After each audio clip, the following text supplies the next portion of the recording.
What about larger artifacts like the stone boxes in Serapeum and in Saqqara, those fascinating objects, which are also subject to a lot of debate as to how they got there and how they were made and manufactured. That's another. Yeah, the boxes in the Serapeum. There have been several methods used to inspect them.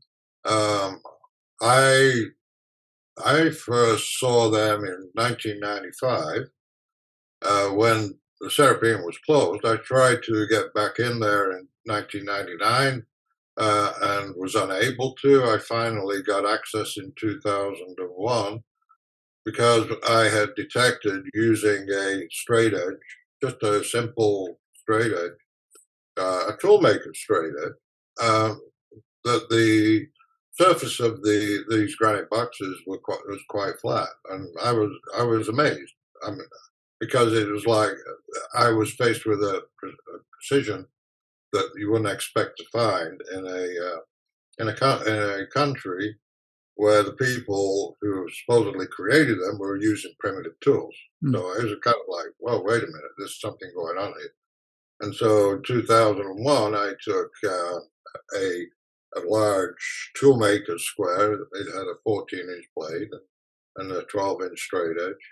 And I was able to go back in and take a photograph. So I have been, I have worked in manufacturing for 52 years.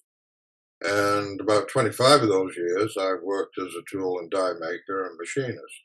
So I know how to use instruments when I am inspecting artifacts, because I've inspected thousands over the years and shipped them to the customer. And because they meet spec. So it kind of surprised me when I see a photograph. Somebody sends me a photograph that they had screenshot a video somebody had made, and it was a photograph of me inside the Serapeum, inside boxes, and they had created a meme out of it, or whatever you call it, but basically written into the photograph, defaced it by saying faking, fudging and faking measurement. Oh, that's bad. That's not nice.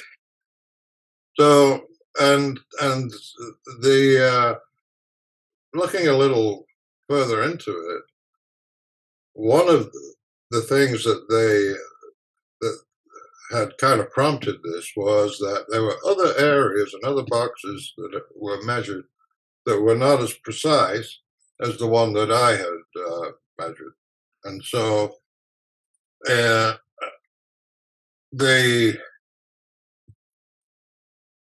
only thing that they could come up with in terms of why that should be as that I had lied. And I had faked the evidence. And so, that is a very limited perspective on what happens in a manufacturing plant. Because if you go through a manufacturing plant and you look at parts that are being produced, you will find parts that are in various stages of production. They may be rough, they've come from the forge or the foundry. Some parts will be semi-finished, machined, others will be final machined. And so they will have evident on these particular pieces, it will be evident that there are things that are not precise and things that are precise. And so the effort with these debunkers now is to find the slightest error and then reframe the entire artifact with that lens. So it's like, don't look at the precision of this piece, look at the errors that we find in these pieces. And how did this man get this precision and we're getting these errors? He must have lied. And it's ridiculous, it's absolutely ridiculous. And the interesting thing is, in this rather, I don't know, it's kind of lowbrow debate, is that none of these people are experienced or have the authority to make the claims that they're making. Who are these Well, people? now Who is pushing this agenda? I would say those who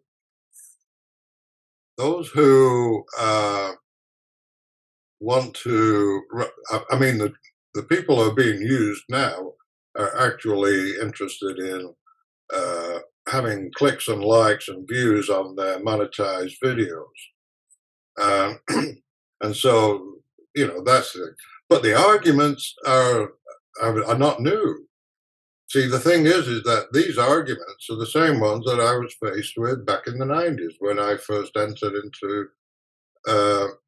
into internet discussion boards, talking about my findings and my work. And maybe And even so the same that William Flinders Petrie. yeah, I mean, when he was diving into this in the 19th century. Yeah. I mean, he was a pioneer in his time, and he was faced with resistance, obviously. And I think actually he probably there's probably a lot that he did not share that he suspected was going on in Egypt because of the times that he lived in. In Victorian England, I think he would have probably found himself in the stocks if he talked about this subject the way I do. Yeah. But anyway, as far as the conclusion that I have came to, these are like faceless individuals to me, because it's not the personalities, the individuals. They had different pseudonyms or names back in the 90s. There's a new crop now coming up, and these will rumble on, and there'll be another group of people in the future at any time. So rather than address them personally by name and call them out, I'm just going to address the subject matter and defend myself. So they can keep their YouTube videos and with the speed bumps that people have run into every now and then. And I understand that it's you have to you have to have some compensation for going through all the work that you go through. Yeah, I think it's so a wise thing to do by you. But I mean, the main thing is, I guess, how academia is eventually going to react to all these new findings that you and others are coming up with. Well, the one particular professor has introduced the idea that I faked and fudged or faked measurements because the image appeared in one of his monetized YouTube videos.